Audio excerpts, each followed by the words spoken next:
Our next guest is TikTok's self-proclaimed nosy bystander. She's gained thousands of followers and millions of views on her quest to get down to the bottom of alleged reports that claim TD Jakes' daughter Cora stole a baby. Take a look. Okay, so the story starts off with this young lady right here. Her name happens to be Cora, and this is her husband, Brandon. And if you don't know who Cora is, let me show you a better image. Okay, Cora's the daughter of T.D. Jakes, and we all know T.D. Jakes and his ministries, the Potter's House. Okay, you following? Good.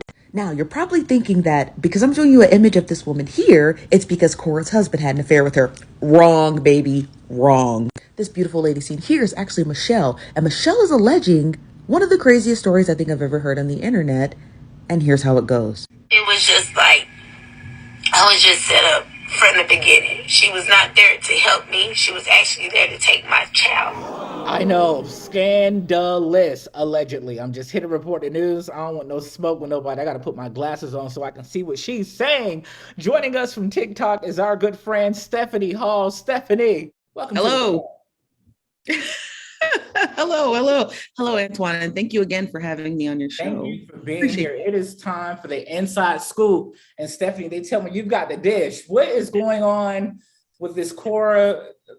What is going on? Okay, well, so just to preface this very simply, right? The story was brought to me just from being nosy, right? Like I saw the story, I did a little bit of digging, and at first I just thought it was just a simple anomaly until I kept digging. And by the time I finished digging, I ended up getting an interview with Michelle, the woman who was accusing Cora allegedly of snatching her baby, and a slew of other individuals who have just been crawling out of the woodwork to just try and air their grievances with the Potter's House. So it starts off with this one story, and it ends up being this kind of like snowball effect into the misdeeds of, a simple Dallas church, right? Now, have you been contacted by anyone from the Potter's House or anyone from the Jakes family? Has anyone tried to contact you like, Stephanie, what are you doing? Take this down. This is not true. What is happening?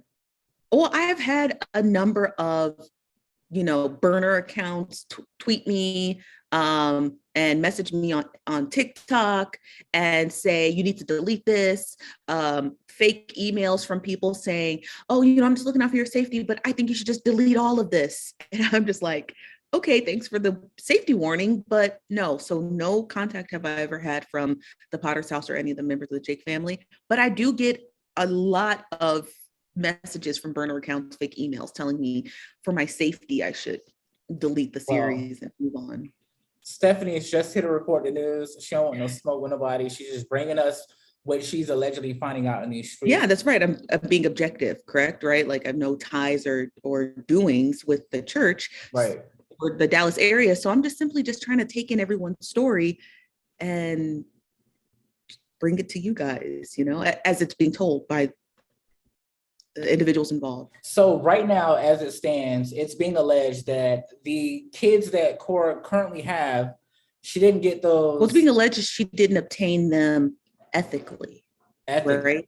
So it's the matter of ethics that is the reason behind this entire story, right? Coercion, duress, stress, pressure, cornering, literally cornering people. According to Michelle, she was actually backed into a corner and forced to sign over guardianship paperwork, which was just enough of a catalyst, allegedly, for Cora and her husband to be able to take that to court and be able to win a judgment.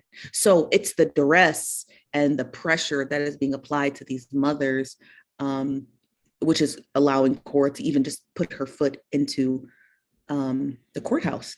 Right? You Wow. can't get to the courthouse without specific paperwork, and she starts off with guardianship. The pressure of it all. And speaking of this husband, what's going on with him and where does he currently stand with all of his legal battles? Well, currently he is incarcerated in Ellis County, Texas, on child SA charges. And while digging into that story, the first thing we do, we always believe the victim, right? Like that's the first thing you do, you believe the Absolutely. victim. And the second thing you do is you investigate. In the midst of his investigation, there's just too many anomalies to just turn away and pretend that they don't exist, right? Him entering into jail and then his Twitter being mysteriously deleted, right? You have to put the two and two together. What person sitting in jail is thinking about deleting Twitter? So it kind of makes you wonder who's on the back end trying to kind of basically erase this man from all of existence. The second thing that we find that was unusual, according to a source that I spoke to, is that he actually spent the day with his son, Jason, and then subsequently that night was arrested. So you also have to think, if a person is being accused of a heinous crime of child sexual nature, what right parent will give them access to another child? That child.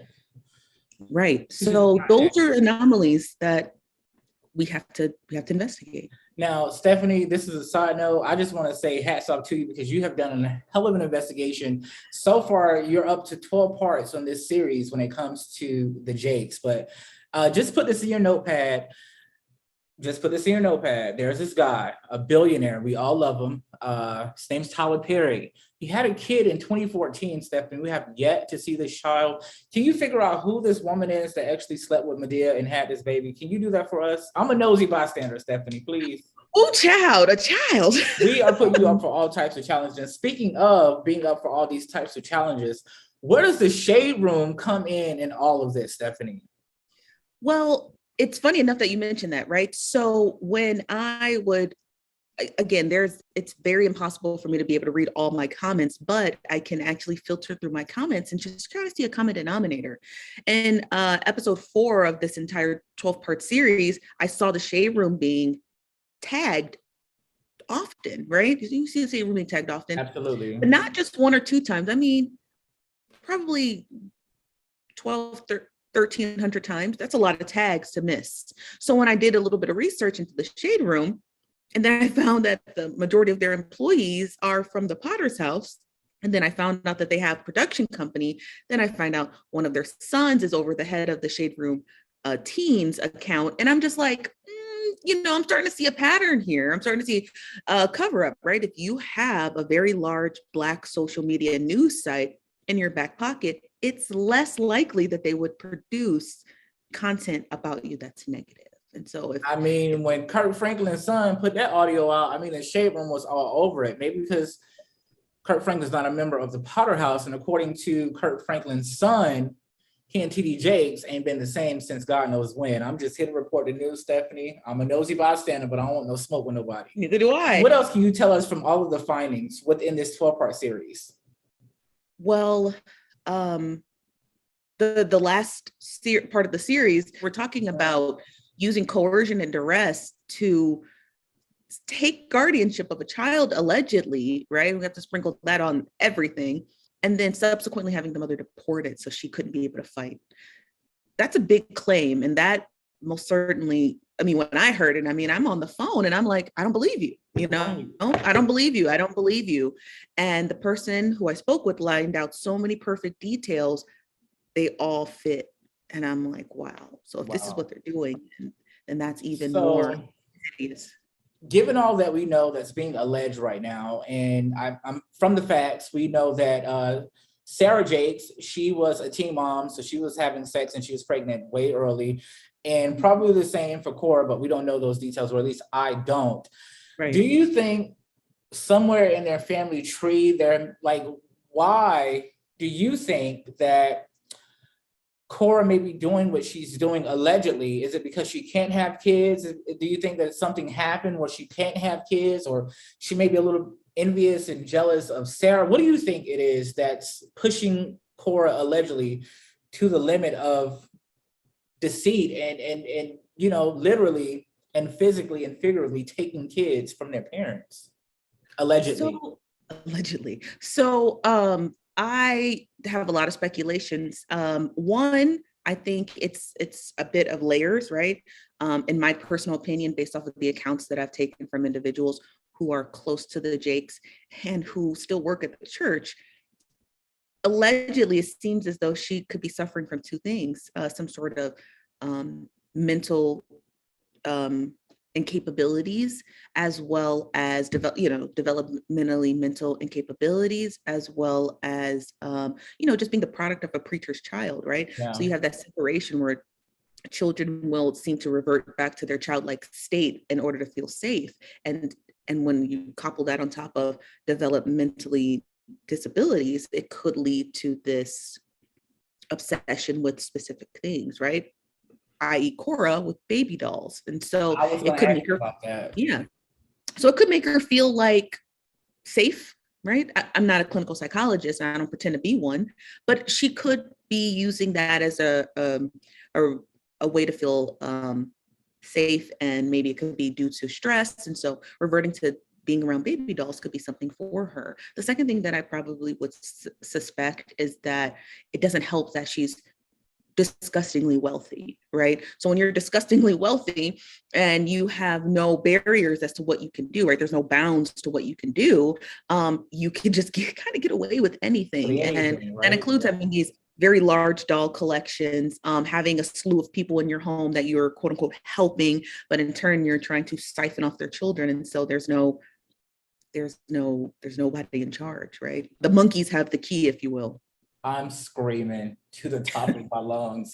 I mean, listen, again, I followed the entire series, and the baby dolls kind of threw me off. The tweets when she allegedly named the babies before she even had them in her possession. All of those things were like key factors where someone should have said, "Okay, Cora Jean, let's talk about this. Like, what is really going on?" So, let the people know how they can see your 12-part series, and will there be more? Is there more that we will be finding out in the near future, Stephanie? Yes. So I do have 2 interviews coming up with 2 very key players in this entire story, which I would love for them to be the key players that kind of wrap this up so we can move on to Wendy Williams. And apparently Tyler Perry has a child from 2014, right? So we can move on to other stories. Yes. But yeah, there will be more series. You can catch me at Stephanie Hall on TikTok, or the Nosy Bystanders on YouTube. And then you can just kind of catch the series on either place. Swan 360, got what you need.